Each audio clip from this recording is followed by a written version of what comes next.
Hello everyone, I'd like to share with you this morning just a few thoughts I've had over this pandemic period. I know it's been a challenging time for all of us.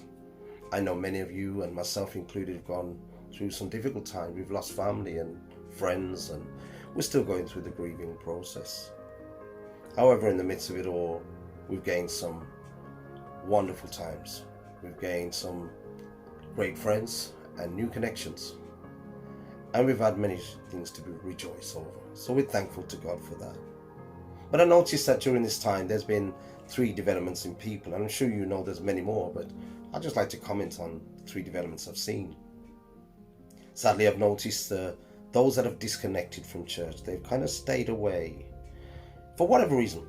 Some have not been able to engage. We've done all we can to make efforts for people to make that engagement, whether it's through computer, whether it's through telephone, Facebook, all these things that we use to try to keep people engaged. I am encouraged though, because our 80-year-old members, some of them have learned how to use iPads and computers in this time, and they're on the service every day, and they love the opportunity to push those buttons and get involved, and it's exciting to see. I thought about that for a while. How come they can do it? And I realized it's because they want to. If you want to connect, you will. My second thought is those that desire to be back in the building. And I know that we do miss that connection. I've had lots of conversations with people that want to get back into the building. I've got to admit to you, open-heartedly, I'm one of them as well. I can't wait to get back into the building.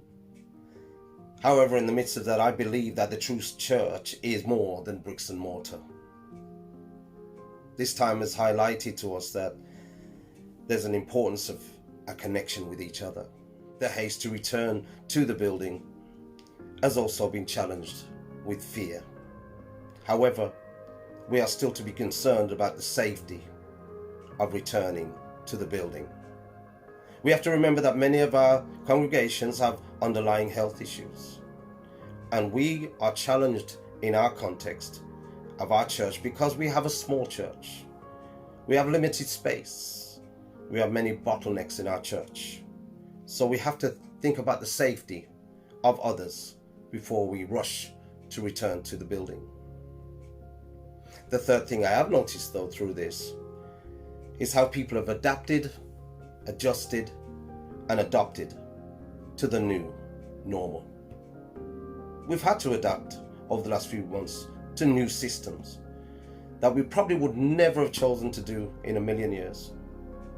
But life brings about these challenges, and I thank God that we as a church can rise to the challenge. However, to keep the church family together, we need to adjust and we need to be thinking ahead, and we had to use technical support. We at our church use the Zoom platform, and it's now been embraced by a majority of the church congregation. We've been able to now have prayer meetings in the morning and prayer meetings in the evening. We've had Sunday services, we've had Bible studies, and believe it or not, the numbers have increased, and we thank God for that. I'm aware it's more convenient for members to engage in this way where they can stay at home and just press a button, but it's challenging for me because I'm not really a fan of virtual church. I prefer us to be in the building, but we have to use wisdom at this time to do the best we can do. My ethos at the moment is to keep the church together. However, during this time, I've noted that the relationships between the members have grown. They now have personal relationships with each other. They call each other during the week to see how each other's doing. They know each other intimately. And I think that is very, very important for any church. We've had many of them that come onto the platform and they say things like, well, we don't know how to pray. And given the opportunity now, they are praying in these services. They are praying more than ever. They're reading from their Bible. We've even found some people that have singing voices and are starting to sing as well. So I just thank God for the good things that this has brought. What a wonderful opportunity for people to engage and continue the fellowship. So I've concluded that this pandemic has challenged the church. We know that.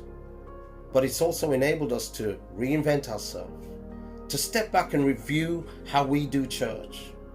Ultimately, it's challenged us to rethink, to revamp, and to restart church in preparation for the challenging times that are ahead.